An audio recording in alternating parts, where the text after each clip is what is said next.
Bienvenue dans Octopus, le podcast Made in Belgium de la LIFRAS, Ligue francophone de recherche et d'activités subaquatiques. Ici, on prend une grande inspiration et on plonge ensemble dans l'univers fascinant du monde subaquatique. Ajustez votre masque, réglez vos palmes, Octopus commence maintenant. Salut Christian. Bonjour Thomas. Alors Christian Coppens, tu es moniteur national et tu es aussi le créateur du stage qui porte ton nom, le stage Coppens. Bien sûr. Et donc on t'invite aujourd'hui pour nous parler un petit peu plus de ce fameux stage Coppens, peut-être le démystifier aussi. Et ma première question pour toi serait, c'est quoi en fait ce stage Coppens ? Le stage Coppens, c'est un stage qui permet aux candidats moniteurs fédéraux et nationaux de connaître toutes les contraintes liées au logement, au bateau, au site, à la navigation, de manière à ce que quand ils se présentent au stage, pour du bon, ils aient connaissance un petit peu de tous ces paramètres qui pourraient venir les embêter et qu'ils puissent se concentrer uniquement sur leur direction de palanquet et la défense de leur plongée. Sur leur métier de moniteur, quelque part. Leur futur métier de moniteur. Leur futur métier de moniteur de plus haut niveau, puisqu'ils oui, bien sûr, oui, c'est aussi bien pour le fédéral national, l'approche est différente, mais c'est le même état d'esprit. C'est ça. Et donc, c'est aussi, si je comprends bien, une sorte de répétition générale du stage. Aujourd'hui, 7 plongées. Il y en a 8 au stage, donc c'est quasiment le même format. Et donc, ils ont vraiment l'occasion de se faire former quelque part, de s'entraîner à la direction de palanquet, comme tu l'as dit, mais aussi à d'autres rôles. D'autres choses, la communication sur les bateaux, voir un petit peu tout ce qui peut les aider à réussir leur stage. Ça, c'est l'objectif. C'est ça. Donc, c'est vraiment en support des candidats pour les former. Et on a toujours eu des très bons résultats avec les candidats qui sont venus. De leur 90%, mais bon, c'est comme ça, ouais. Et donc, est-ce qu'il n'y a que des candidats moniteurs fédéraux ou moniteurs nationaux, ou est-ce qu'il y a d'autres personnes qui sont les bienvenues dans le stage ? Bien sûr, au départ, à la création, c'était uniquement des candidats moniteurs fédéraux et ou nationaux. C'était limité parce que c'était une idée qui germait, elle ne s'était pas développée. Et puis, au fur et à mesure de l'évolution et du succès, il y a des gens de plus en plus qui ont dit ça permet de démystifier un petit peu ce jeu, parce que dans les années 90, c'était un jeu où on abattait les gens. Alors le stage et ce qu'on a fait a permis de démystifier et d'expliquer que ce n'était pas une tuerie, quoi. On venait pas pour ça, on venait pour connaître des choses pour pouvoir faire l'examen. D'accord. Parce que dans le temps, l'idée était vraiment abominable sur le stage. C'était comme ça. Et entre-temps, on en est bien loin. Ouais. On est beaucoup plus dans la formation, dans la pédagogie. C'est devenu formatif. Bien que ça doit rester un petit peu directif. C'est un petit peu la difficulté des candidats, mais maintenant, c'est différent. Et donc aujourd'hui, à partir du 4 étoiles, tout le monde est le bienvenu pour venir bien perfectionner cette technique de plongée profonde, en fait. Pour aux gens qu'on ait les disponibilités sur les bateaux et tout, parce que maintenant, on a abouti à quand même pas mal de bateaux, 4 bateaux. C'est de l'organisation. Et les gens désireux de se parfaire, de comprendre certaines choses, sont les bienvenus. Oui. Mais il faut avoir envie. Parce que si on n'a pas envie, c'est pas la bonne place. On va un peu subir les choses, c'est ça que tu veux dire ? Non, on ne va pas les comprendre. Moi, ce que je veux dire, c'est que le stage, c'est une école de mer et pas une sortie club. C'est ça. Et les gens qui pensent venir ici à une sortie club, ça ne peut pas marcher. Parce que dans une école de mer, on doit avoir la rigueur, on doit appliquer des règlements et tout. Et si on n'arrive pas à ça, à pas comprendre, mais je pense qu'il ne faut pas venir. Oui, et c'est relativement intensif finalement, parce que c'est quoi les horaires d'une journée type ? Ça commence à quelle heure et ça se termine à quelle heure ? Oui, mais ça démarre pendant la nuit.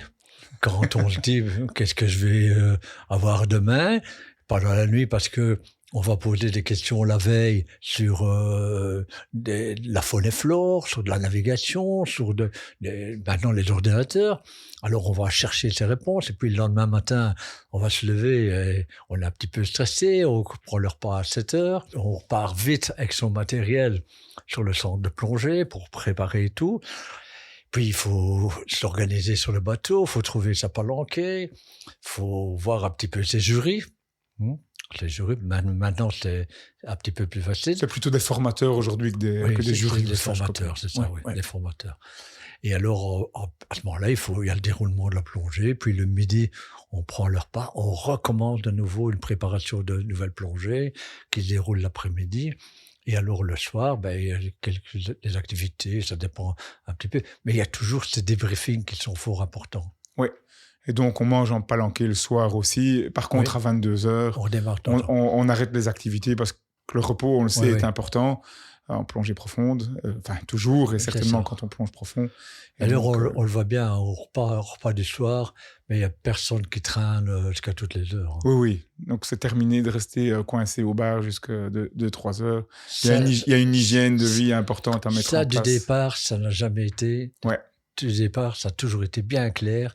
Les gens qui boivent, qui pensent venir boire, qui veulent faire la fête, ils ne plongent plus. C'est ça, c'est pas le bon endroit. Et on n'a pas de porte de derrière, c'est comme ça. Je pense qu'on a bien décrit ce que c'est le stage Coppens. Moi, ce qui m'intéresse de savoir aussi, c'est qu'est-ce qui t'a amené finalement à créer ce stage ? Mais ça, c'est pas difficile. Moi, je suis quelqu'un qui n'est pas fort sociable, d'accord ? Donc, en 87, j'étais issu d'un club où il y avait un moniteur national qui ne s'occupait pas du tout de la FEBRAS à ce moment-là, parce qu'à ce moment-là, c'était la FEBRAS. Et donc, j'ai travaillé en isolé avec lui, c'était un type extraordinaire. Et je me suis retrouvé un jour à Bandol, à la gare, on m'a déposé, et j'étais là, et je savais pas ce que je devais faire. Je savais même pas c'était quoi l'île de Bandor. Je savais plonger. J'avais déjà... en 7 ans, j'avais déjà accumulé pratiquement 1000 plongées. Donc, je me suis retrouvé à un moment sur le port. Je savais pas où aller, quoi faire. J'ai demandé à un pêcheur. Je dis, mais monsieur Bandor, ça se passe où? Il m'a dit, vous savez, à 7 heures, il y a une navette qui va vous conduire. J'ai pris cette navette avec mon barda, je suis arrivé sur l'île. Je savais pas où je devais aller. J'étais totalement perdu. Et puis, je me suis rendu compte que, à fur et à mesure, il y a des gens qui sont venus. J'ai parlé avec eux, naturellement. Et alors, ils connaissaient tout le monde. Ils connaissaient, c'était des gens de ce temps-là, John Remus, Jackie Roberts. Et moi, j'ai dit, mais qu'est-ce que je fais ici, moi, Et alors, je me suis dit, mon objectif, c'était moniteur national. J'ai dit, si jamais je deviens national, je créerai une information. J'ai créé le centre d'information moniteur de Charleroi. Et le centre d'information, c'était pour bien son nom, c'était informer les candidats moniteurs de Charleroi. Après, j'ai réussi mon moniteur national. Je suis le dernier moniteur FEBRAS. Je suis rentré au bureau, naturellement, comme tous les jeunes moniteurs nationaux. Et alors là, on a fait la scission. Nélos, l'IFRAS. Et comme on allait sur l'île de Bandor avec la FEBRAS, la Nélos est restée à l'île de Bandor. Et au bureau de l'enseignement, on a dit, il faut trouver quelque chose. Et on a eu une idée de venir au Lavandou. Et je me suis dit, voilà, c'est l'occasion. Comme j'étais au bureau, j'ai dit, mais si vous voulez, moi je vais aller voir un peu les sites de plongée, parce qu'on ne connaissait pas. Si vous savez qu'il y avait le Donator, mais la plongée on ne connaissait pas vraiment ça. Et c'est comme ça que j'ai débarqué ici un petit peu en reconnaissance, en exploration, et que je suis allé trouver le responsable du centre de plongée. Il dit, voilà, moi je voudrais bien faire ça. Naturellement, dire que je vais faire des remontées à 40, 50 mètres, tout ça, ça l'a... Il s'est dit, c'est une bande de fou qui va venir. Mais après, sachant que derrière, il y avait encore un stage, ce sont les commerciaux, il n'y a rien à faire. Donc, c'est comme ça que ça a démarré. Et tout simplement pour pouvoir informer les moniteurs. Voilà. D'accord. C'était à quel centre de plongée que tu organisais ça? Au CIP Lavandou. Qui aujourd'hui, malheureusement, n'est plus en activité. Non, parce que les gens qui sont là sont décédés. Oui. Et alors, à ce moment-là, on s'est dirigé vers où on est maintenant, en plongée. En plongée. Oui. C'était au fond en quelle année la première édition du stage Coppens? En 90. En 90. Et ça s'appelait déjà comme ça à l'époque ou... Non, c'était le centre d'information moniteur de Charleroi. Okay. Donc, la première organisation, j'ai eu notamment 2-3 germanophones, dont M. Houtman, je me rappelle bien un petit peu. Et alors, quelques personnes qui étaient alentour de mon club. Donc, on était une petite vingtaine de personnes. Et notre chance, c'est que Jean-Noël, à ce moment-là, était lui aussi nouveau. Et il ne connaissait pas vraiment les sites et on travaillait encore des aliments, etc., etc. Donc, on a découvert un petit peu ensemble ça. Et les gens qui sont venus, ils se sont présentés au fédéral et ça a bien marché. Donc, oui, c'est ça, travailler avec des alignements. Donc, oui, forcément, les GPS ne fonctionnaient pas encore. Non, ça n'existait pas, ça. Donc, on devait travailler ainsi. Et même lui devait travailler comme ça. Et donc, à partir de quelle année est-ce que c'est devenu le stage Coppens? C'est devenu le stage Coppens quand j'ai laissé la main à Alain Néronnet. Il y a eu un moment où je me suis dit, je dois arrêter. Et Alain Néronnet, il faut savoir que les gens qui viennent au stage maintenant Coppens, c'est beaucoup des gens qui sont déjà fidèles à cette formation. Et alors, Alain Néronnet, c'était un ami, naturellement. Et alors, un jour, je lui ai demandé, tu veux bien? Il m'a dit oui, je suis d'accord. Et puis, ils m'ont demandé, ça te dérange si on appelle ça le stage Coppens? Je dis, écoute, je suis pas mort, moi. Mais je dis, oui, si ça vous fait plaisir, c'est bien. Et c'est comme ça que c'est devenu le stage Coppens. Et quand Alain Néronnet a eu ses problèmes de santé, c'est Manu Barthes qui venait aussi depuis longtemps, qui a continué et qui continue encore maintenant. Il faut savoir qu'il y a beaucoup de moniteurs fédéraux, nationaux aussi, qui à la LIFRAS, il y en a beaucoup qui sont passés par ici. Que ça soit des Liégeois, des gens d'Arlon, des gens de Bruxelles, n'importe quoi. Mais il y a beaucoup de gens qui sont venus et automatiquement, peut-être pas tout de suite, mais ils reviennent. Ils reviennent parce qu'ils ont envie de faire ça. Et c'est vrai que c'est un des gros plaisirs du stage Coppens, c'est de revoir en fait tous les copains qu'on a pu c'est ça, qu'on voit rencontrer un jour et puis voilà, qu'on revoit à ce moment aussi. Et puis les nouveaux sont très rapidement intégrés aussi, les candidats. Et donc ça contribue à la grande famille LIFRAS, quelque part. Ouais. Tu parlais d'Alain Néronnet et puis de Manu Bax. Qu'est-ce qu'ils ont apporté comme différence quelque part dans l'approche du stage Coppens, puisque je suppose que ils ont fait évoluer le concept au cours des années. La différence, c'est peut-être qu'on est passé de 60 plongeurs, parce que moi j'étais au CDP d'Avandou et on avait 2 bateaux et à la fin un renfort. Donc on était limité au départ au nombre de plongeurs, c'était 40. Et puis, on a eu de temps en temps un renfort avec un bateau qui venait de Sanary ou de peu importe. Et alors, on est passé à plus ou moins 60. Et avec Alain Néronnet, ça a pris une autre dimension parce qu'il a commencé à accepter beaucoup plus d'accompagnants, de gens qui étaient intéressés de voir comment ça se passait.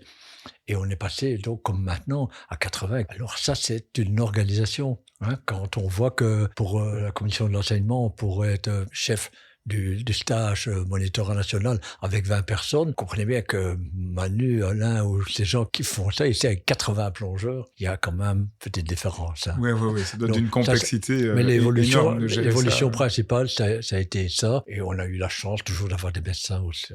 Et ça, c'était vraiment quelque chose d'important. Est-ce qu'ils ont eu beaucoup de travail au fil des années? Est-ce qu'ils ont dû intervenir sur des choses sérieuses? C'est plutôt un appui et une garantie pour la sécurité. Parce que quand vous avez 60 types qui se mettent à l'eau et qui font des remontées à 40-50 mètres, mais on n'est jamais à l'abri d'un incident. Alors, dans les incidents, ils sont là et c'est quelque chose qui garantit un petit peu la prise en charge. Et des prises de décision. Quand quelqu'un n'est pas bien, que ce soit psychologiquement ou trop fatigué ou n'importe quoi, à ce moment-là, on se faisait confirmer, écoutez, moi, je pense que ça devrait s'arrêter. Et alors, ils sont là pour vous confirmer, oui, il est dangereux, non, il n'est pas dangereux. Donc, c'est une fameuse aide. Oui, effectivement. Et puis, il y a les petits bobos de tous les jours, mes oreilles ne passent bien, je suis un petit peu... Ça, oui. Et ils sont tous à l'écoute, donc il n'y a pas de problème. Ils sont même marrants. Donc, 35 éditions du Coppens, si j'ai bien compris, ça aurait dû être 36, mais moi, le Covid, ça fait 35. Tu étais présent chaque fois, au fond? Oui, bien sûr, oui. Mon Dieu. Ouais. Je suppose que tu as dû... J'aime bien. Ben oui. C'est pas une contrainte. J'aime bien. Parce que mon plaisir, moi, c'est d'informer les gens. Que ça soit dans la plongée sportive, que ça soit à l'école. Moi, j'aime bien faire passer des messages. Oui, former. Donc, former. En 35 ans, tu dois en avoir des anecdotes croustillantes à nous partager. Ça serait quoi Croustillante, la plus belle. Je pense on a toujours eu de la chance avec la météo. Mais un jour, on a eu une météo vraiment exécrable. On avait 7-8 Beaufort. Et alors, j'ai eu des pressions de moniteurs. On va plonger. Je dis, oui, on va aller plonger. On va trouver un endroit. On va le plonger. Oui, mais ça va être dangereux et tout. Et alors, à ce moment-là, je me dis, waouh, ici, je ne suis pas bien. Et puis, j'ai dit, écoutez, ceux qui veulent, ils viennent plonger. Donc, j'ai fait un bateau. Et alors, le bateau, je me suis arrangé avec Jean-Noël. On est sorti dans la baie ici, de Lavandou, et arrivé à plus ou moins 500 mètres des côtes. J'ai dit, voilà, il y a un accident, il faut qu'on saute tous à l'eau et qu'on retourne à la côte. Le bateau, il va tomber en panne et tout.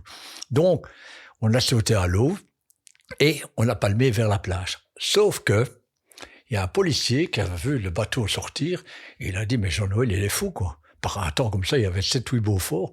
Il a dit, mais il est fou, qu'est-ce qu'il fait? Donc, il a suivi le trajet du bateau. Et tout d'un coup, il a vu le bateau s'arrêter, et tous les gens sautaient du bateau. Donc, il s'est dit, voilà, il s'est passé vraiment quelque chose. Sauf que, quand les candidats moniteurs sont arrivés sur la plage, qu'est-ce qu'ils ont fait? Ils se sont mis en file et ils ont commencé à chanter en revenant vers le...